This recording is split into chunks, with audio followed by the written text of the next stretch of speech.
okay, we did this. We just fired $30K a month in revenue. Which seems scary. Like, even when I hear it, I think $30K a month of MRR, like, oh no. But very scary.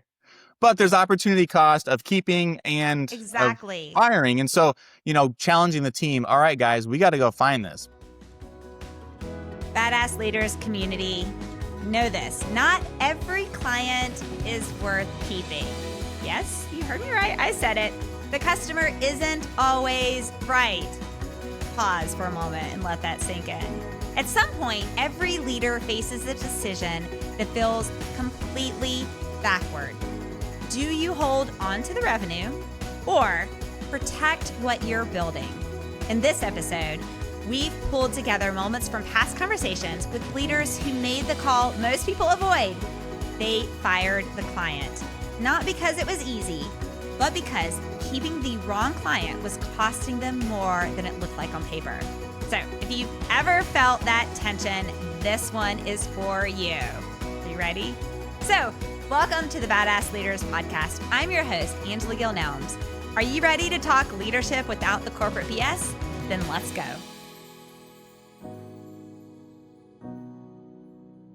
Over the years, because I've been doing it full time now since 2022, I've only had one client I had to let go.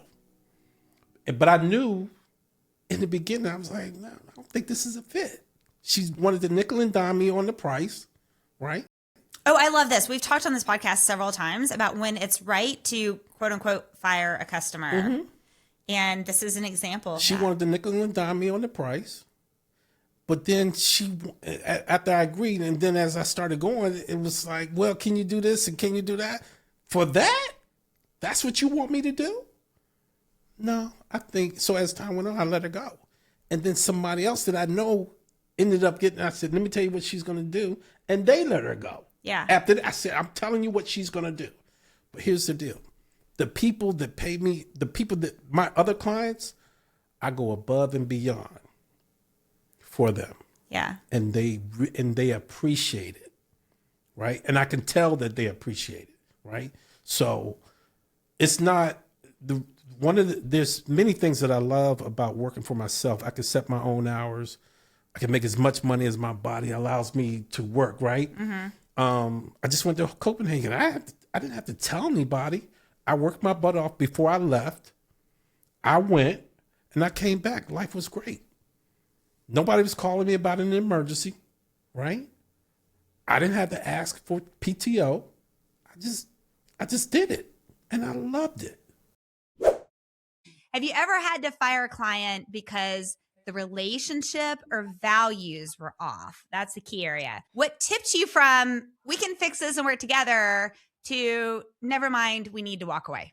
Yeah, it's only happened once. And it goes back to that other question about them understanding the story versus not. We kept trying for other opportunities. They didn't want them and were very set. And so we turned down opportunities because of that. And that didn't feel good to me. And we could never get on the same page. And they just didn't want to hear. They didn't want a partner. And it was more stress for us to keep them on. And it wasn't worth any money for us to do that. And so that was the one and only time where we had to do that. And it was the right choice. So listeners, what you should hear from this is your ability to remain coachable is going to be a big piece of driving success in those instances.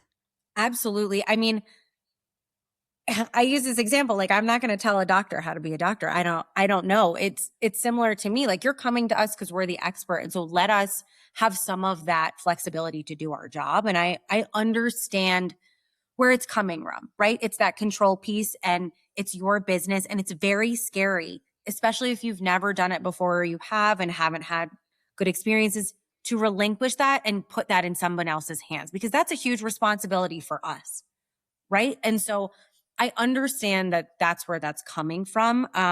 But I think if you're going to spend the time and the money, you have to give us a little bit of rope to do our work.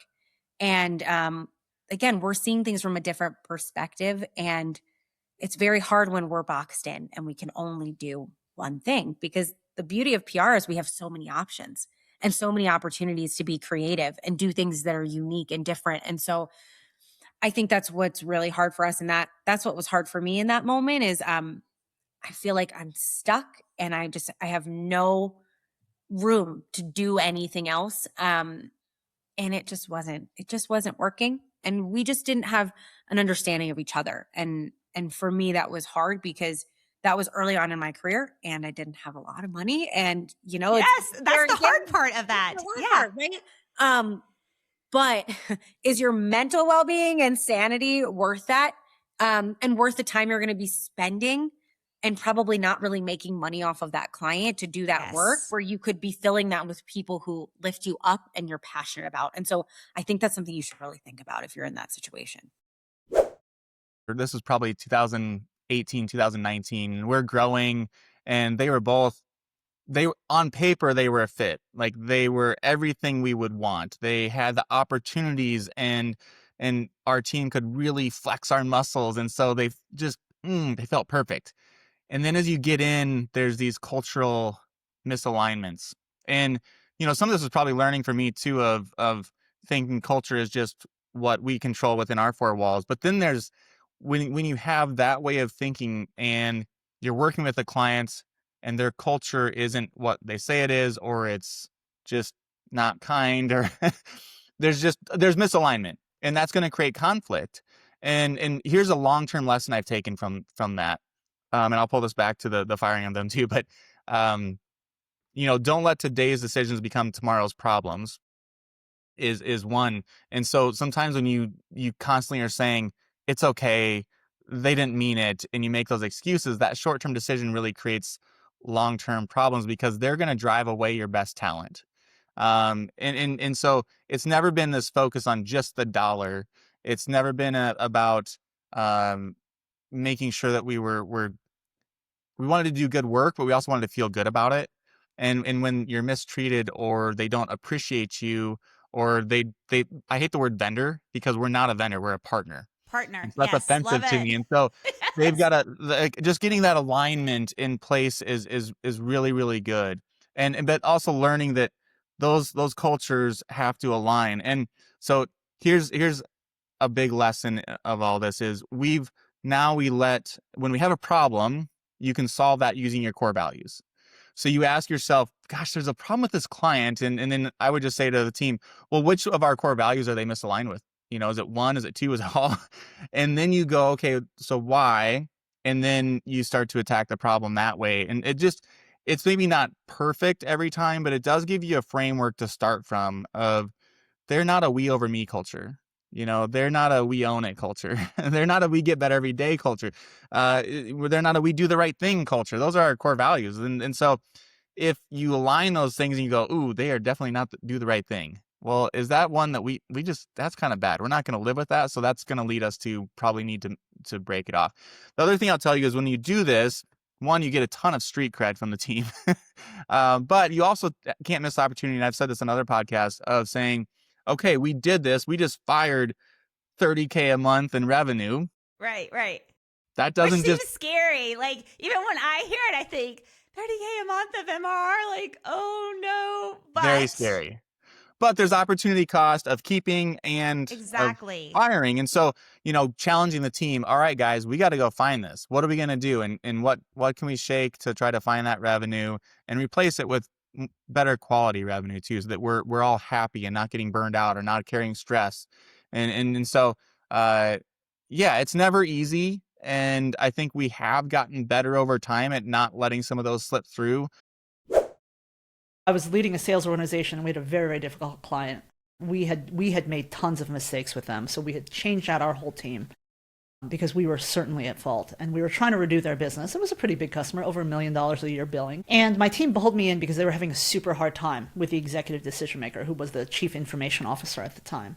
So I came in, we had a big team meeting. It was me, him, and his team and my team. And, we went through our apology, our action plan, gave my commitment, right, to the relationship. And he proceeded to unleash a set of profanities that were it's still actually giving me goosebumps to this day. I took that in stride and thought he needed to do that. He needed to take us down in a big group. So I gave him grace around that. I scheduled a one-on-one meeting with him to just try to move us forward. And the same thing happened, basically. And at the end of it, because it was so vivid and so emotional and so just, quite frankly, unprofessional, I realized that this was him, that there was going to be nothing we could do to turn him around. So at the end of that one-on-one, I basically said to him, we are going to work our hardest to earn back your trust and your confidence. We absolutely made mistakes here, and I'm apologizing for them. We believe that we are the right solution for you going forward, and we're going to work really hard to re-earn your business. And I said, but I cannot have you speaking like this to me or my team, right? Because respect is a foundational value for us, and I just can't have it. And I hope you will respect my request of you to not use this kind of language going forward with my team or me. And he, we closed that call. Unfortunately, we lost the business. It was the right thing to do. I still stand by it. It made it harder that Which year. I highlighted, I have it here. Yeah. Here, wait, hang on. Yeah. Let me find the tab because I said firing the customer. So listeners, when you read the story, it's on page 43 of the book. Yeah. Because I love this because so many times Yes. employees are just they're in the mentality of the customer's always right. Yeah, we're all told that, right? all We're all told told that that. all the time, right? Customer first, customer first. We have to be customer centric, which is all true, but to a point. right, your values are the boundaries of what's acceptable, Exactly. right? And I found it unacceptable. I mean, hey, I could have taken it all day long. I'm from New Jersey. We use that kind of language all the time.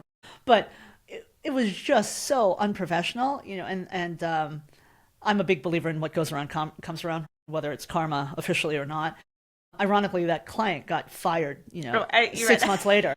And I can only suspect why, right? It's one of the reasons why whenever you lose a customer, I always have told my teams, it's never over until it's over, and then it's never, ever really over. Right. Because things constantly change. So as Right. long as you do the right thing, as long as Exactly. you take the high road, that is always the right road. So that real live example, yes, the customer is comes first, but do they come ahead of your people if they're crossing the line and the boundary of your values? values, No. right.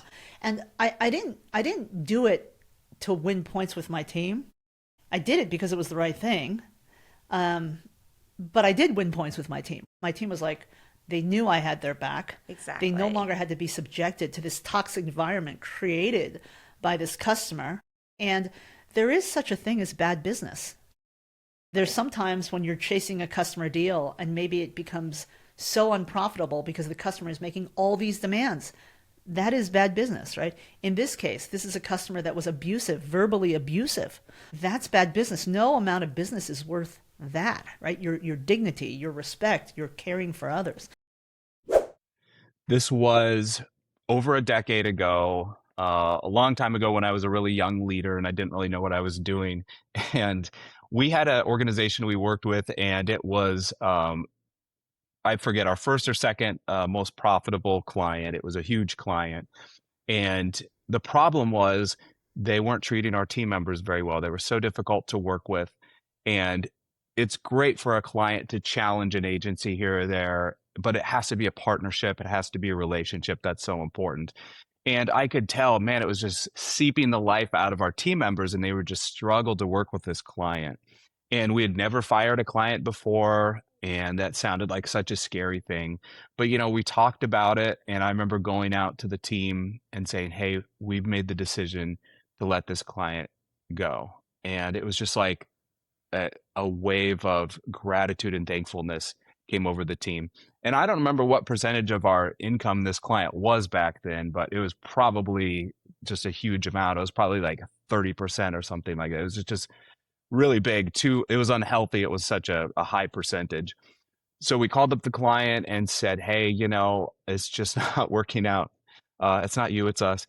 No, but we said, we appreciate you, let's work for the next month or so together and then finish things up. And they were really shocked about it, and they didn't want us to do it, but we did. And, you know, it was like right after that, Angela, we ended up getting that same day we had a client call us and want a bunch of new business. And then we got another call from a prospect and we ended up working with them. So we were really blessed. I mean, we were able to fill up that business soon. But the most valuable thing that taught me was that, you know, when you have your team's back, then they're going to have your back. People want Yes. leaders that care, and people appreciated that so much on our team that we would put people over profits, like you were saying. Yep. And that taught me a lot. And, you know, we don't have to do that a lot, but nowadays, you know, I'm very willing to do that if necessary, because we care so much about the experience of our team members. And, you know, there's no perfect clients or relationships or anything like that, but you still have to work with people and work with clients that treat you well. Can you give an example of a time when you fired a customer and, you know, what was kind of the story behind it and what was the outcome of it? So there was in Keystone. So with Keystone, And tell us what Keystone is, Yeah, because we've yeah. like done all your Yeah. history, but not your current amazing work. Yes, Keystone Management is a facility management company, a construction management company, a program management, and a property management company. The majority of our revenues are driven from the facility management side of the house. Okay. We started during COVID, and incorporated in 2020. Operations got running February of 2021, and we've been very, very blessed. God has shown favor on us, where we grew from just Miss Makisha and I, just two of us, and we were doing everything. I mean, you know, she was washing towels that we were using for cleanups at her home. You know, so we were everything that entrepreneurs. I love this. But, you know, we were HR, we were Yep. accountants, we were everything. We were everything. And to be very, very clear, it is very hard. It is very hard. It is very hard. And as I mentioned earlier, is that easy doesn't pay well, right? Hard does. So it's been very, very hard. It's been very, very fulfilling. And in 4.5 years, October will be 5 years of incorporation. We've grown from just us two to where we're 89 Wow. people, and we're in 5 cities. We're in 5 states of operations, and we're very blessed. We have amazing customers, and we have big customers and big clients. But there was a time in ATC where growth, as you start, is everything. You just got to get that first contract. Or you got to get that second contract. Right, You right. got to continue to live. So it's that it's that hunt, kill, eat mentality. Yep. And for your listeners, I'll be very transparent, because I told you that God has shown a lot of favor on us. And we have done as much as we can do, but I would be remiss if I did not tell you the first part of our journey felt more like God door dashing food to our front door. Wow. And then many times it was food that, we maybe had to prepare, Right. but he brought it. And many times it came and we just get to eat. Right. And during those times, you're still focused on, we got to get a contract. We got to get this next contract. We got to, our contracts are 3 to 5 years. So you got to continue to feed the beast. In this one instance, we had an opportunity, a client that we done a little bit of work for, and they were ready to move us to a position of doing a lot of work. Okay. And in that instance, I really wanted us to do it. All right, because I'm trying to get whatever we can. Right. Exactly. Because but- you're also like, a good leader from an organization is, I think about this a lot with Katie, right? I'm thinking about how can I figure out how to bring money in, because it's not me. I want to keep her in her role. I want to do that. And I think that's what a good leader is doing, is they're focused on how can we continue to do these things. And so it can be hard because you can take jobs and opportunities that you should probably say no to. Exactly. So in this instance, we had already done a little bit of work, and now was a lot of big work that was coming. Right. And I was like, we got to take this.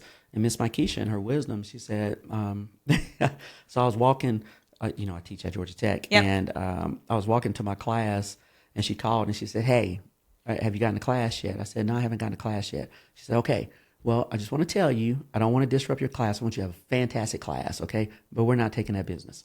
I said, what do you mean we're not taking that business? Wait, what? Right. She's like, and I've already told them, no, we're not doing it.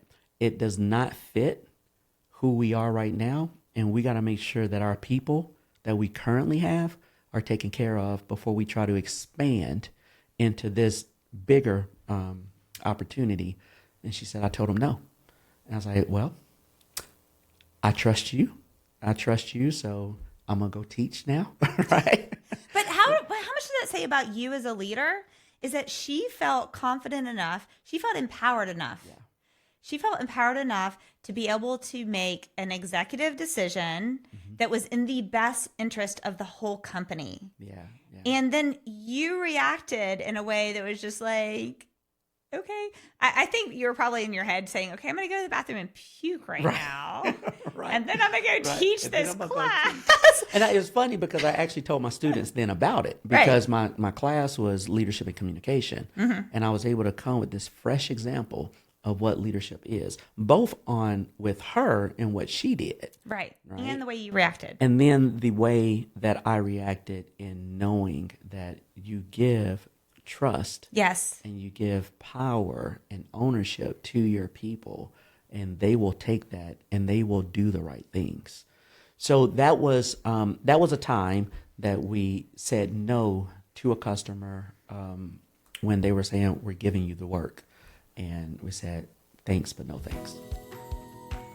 Thanks for joining me for today's episode of the Badass Leaders Podcast. To hear more interviews with industry experts and learn how to grow your career in leadership potential, be sure to like, subscribe, and turn on notifications to ensure you do not miss future episodes.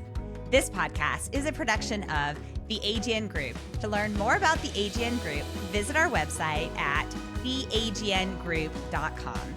There, you can discover more about our services, which include hosting workshops, management consulting, brand strategy, keynote speaking, and more. Follow us on all social media channels shown on the screen and displayed in the show notes. And until next week, be brave and be badass.